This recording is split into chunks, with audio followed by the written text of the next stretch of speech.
So,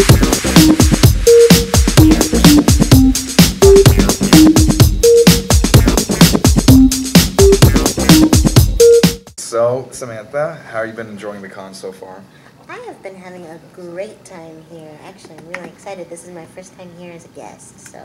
Actually, it's been mine as well. I've never been to A-Fest ever, so. Sweet, awesome! We're both wearing yellow, and we're both here for the first time. Yep. I know, yay! Yeah. So I've actually heard you have a lot of panels going on during this con. Yes. I'm doing a Gore Effects panel. Basically, it's a 2-hour-long panel where I walk the attendees through the basics of how to do gore effects, how to make bullet wounds, how to make bruises and things like that, whippings, cuts, like bone breaking, and all kinds of fun, gory, icky stuff. Lovely, and I just ate lunch. No, I'm sorry. No, it's okay. Well, I'm doing some fun panels too that aren't gory. I'm doing like auditions for video game voice acting, which is a lot of fun. I actually got a lot of sides audition papers, so that way we can actually go step by step through an audition process. And yes, lots of others. That actually sounds very interesting. You should join me. It'll be fun. When is it? I think that one is going to be on Monday morning at 11 a.m. Morning, 11 a.m. And I think that's in panel room 6, I think. And then I'm also doing a special screening of some silent era anime. Oh, wow. So that'll be going on tomorrow night. That sounds interesting. So, I've noticed that people have called you a true Renaissance woman. I mean, you've done. It's like, because I've seen a lot of the stuff you've done. I really like it. What made you want to go into the film and animation industry? When I was a kid, ironically enough, I lived in Japan for many years. Every summer and every winter, I was in Japan, so I was constantly surrounded by anime. But at the time, I hated anime. Oh. So, because anime to me was like Macross, Ultraman, Yamato, and all that stuff. And I was like, that's all boy stuff. But I saw my first Disney film, and my dad is a big Disney fan. We would watch Fantasia, we would watch Snow White, Sleeping Beauty, and all that. And as a kid, one of the things that there's actually video footage of me like with no teeth in the front, and me saying, when I get older, I'm going to take over the Disney company. So from a very young age, they really pushed the arts on me. Oh, yeah. So when I came here to the U.S., I really went after the whole art thing. But I found out that nobody's really going to just give you a job on a silver platter. Right. The way I started was I got here to Texas. And this was my freshman year of college. I had to find work because my mother was sick with cancer, and my family needed to have some money to help pay the bills. So I was paying my own way through college as well. And basically what I did was I went through the yellow pages, and I found an animation studio. And as soon as I found that animation studio and where they were located at, I called them up, and for 2 weeks straight, I called them, I visited them, I started bringing presents for them, I started getting like muffins every day for them, and just basically made it known that I'm not going to leave. It's going to be easier if you just hire me. Even if it's just as an assistant, just do it. And they did. Sam Fleming, he was the director at the time. He was originally a Disney animator, and then he worked over at Don Bluth Studios. And he took me under his wing and basically showed me how to do animation. And ironically enough, sorry, that's my phone. Funimation is probably having a whole bunch of people show up here to party tonight. But ironically enough, while I was an animator over at the studio, I think I was working on I don't want to badmouth the project, but I was doing time for Barbie. And every animator kind of has their own little cubicle.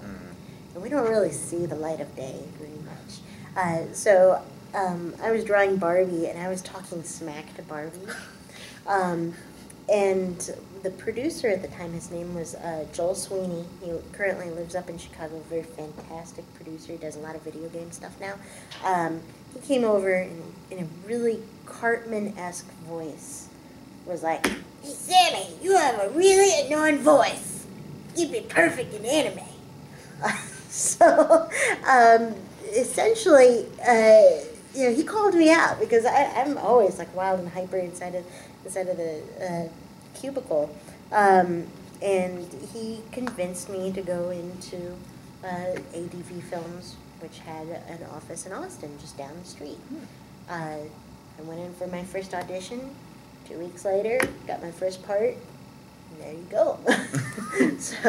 So yeah, it's kind of one of those weird things, It's like, and even after that, I started picking up acting gigs for live action on camera stuff. Yeah, I've noticed you've had some pretty nice titles under your belt. I believe didn't you have a small role in Sin City, Frank Miller's Sin City? Yes, I did. And actually, Sin City Part 2 is going to start shooting in the next couple of weeks. I'm very excited. So I don't know whether or not I'm going to be in my same teddy. But yeah, for a while, I think I would consider myself the fattest woman on the set. From Sin City. But yeah, I got to be in the bar scene with Marv and Jessica Alba shaking her thing on stage. I've got a lot of crazy stories about that set, along with a lot of the other Troublemaker Studios movies. Well, speaking of crazy stories, I always ask this to anyone I interview. What was your most memorable experience in your career? Like, just something you just always remember, just like one of the more funnier moments when you were working in the industry. Now, are we talking animation or acting or just something, just a real knee slapper, just like the most memorable thing you can think of, something that always is going to stick to you? I would say it was one of my first times when I was when I still really new to voice acting. The sound engineers, they have set up different levels for the voice actors because, if a person screams too loud into the microphone, it might blow the speakers and things like that.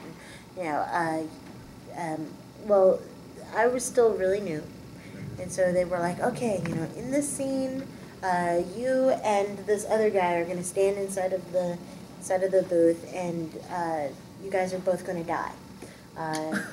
Yeah, and so it's like, okay, awesome.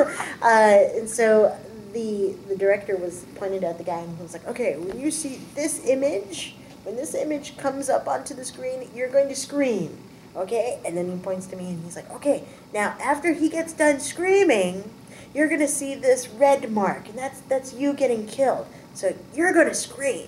And I was like, okay, cool. At that time, I think I was having a lot of stress in my life. Final exams was going on. My mom was, really sick with cancer. So a lot of stress. And so our scene came up. He did his scream, and his scream was more like, it was a pitiful scream. And then when it came to my turn, I screamed and I belted out something that was just horrendously horrible. When I opened my eyes, that's another weird fact. Whenever I scream, I close my eyes.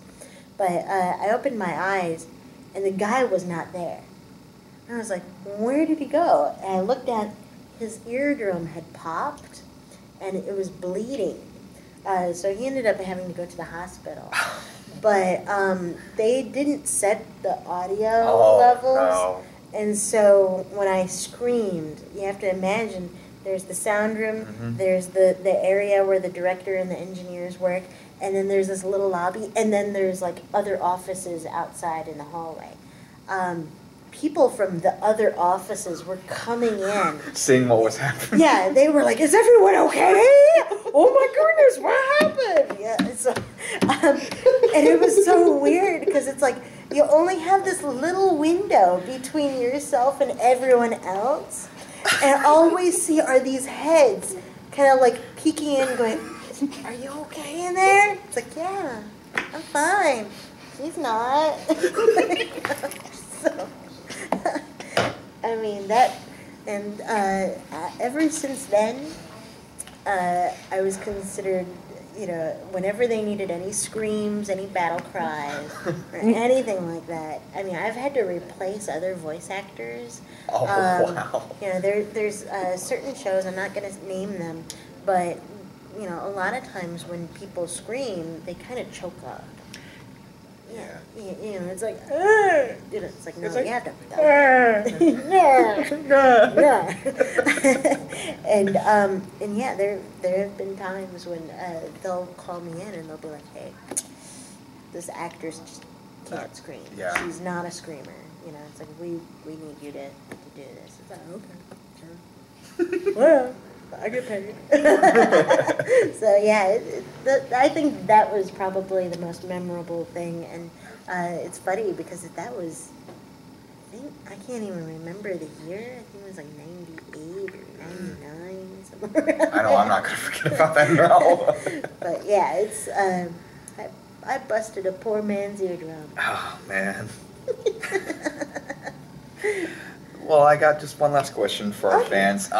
Any tips for aspiring voice actors or anyone who wants to get into acting in general? Okay.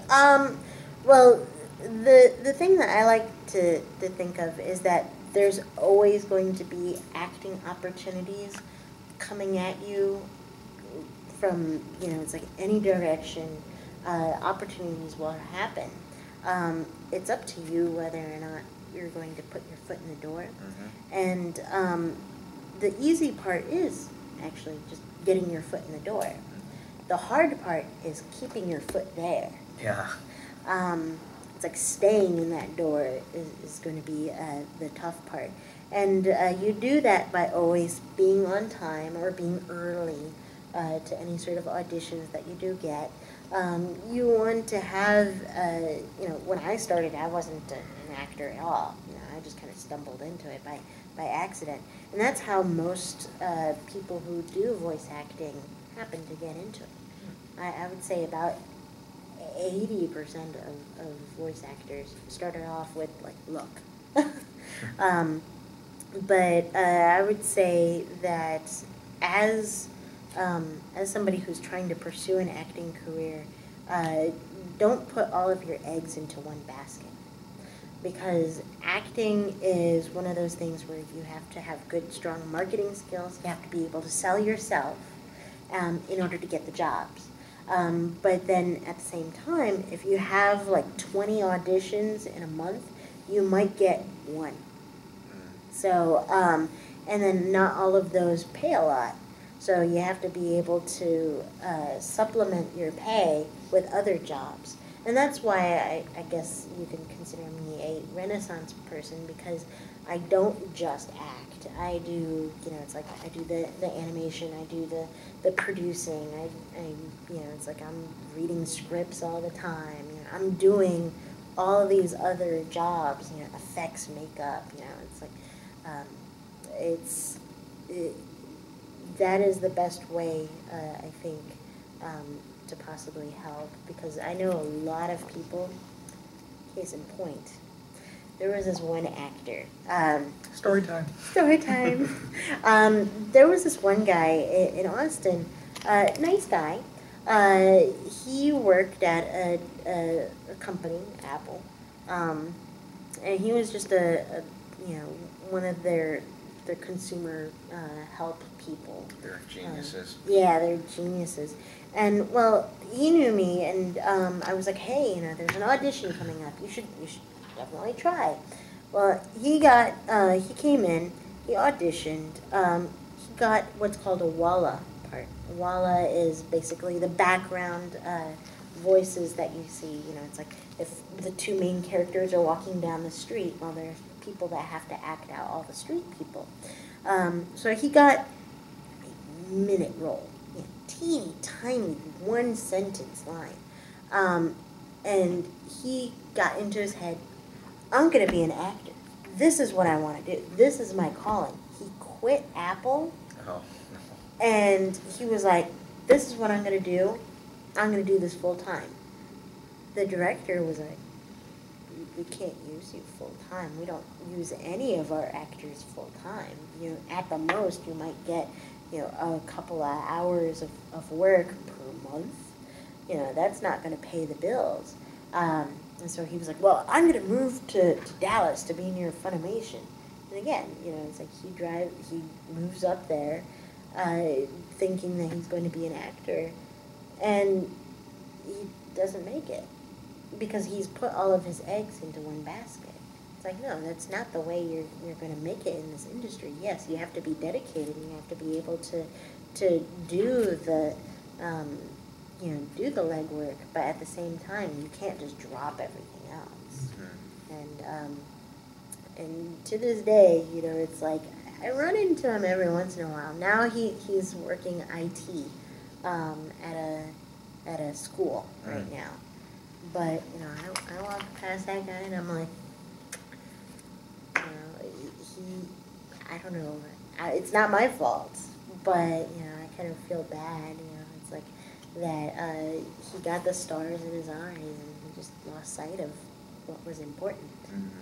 So, yeah, but I feel like I just put it on a downer, didn't I? I'm sorry. No, it's fun. I really appreciate this time with you, Samantha. It's been really fun having you here. Yay, thank you. I had a lot of fun being here, too. Thanks. All right, folks, so you heard it from here. See you at the con.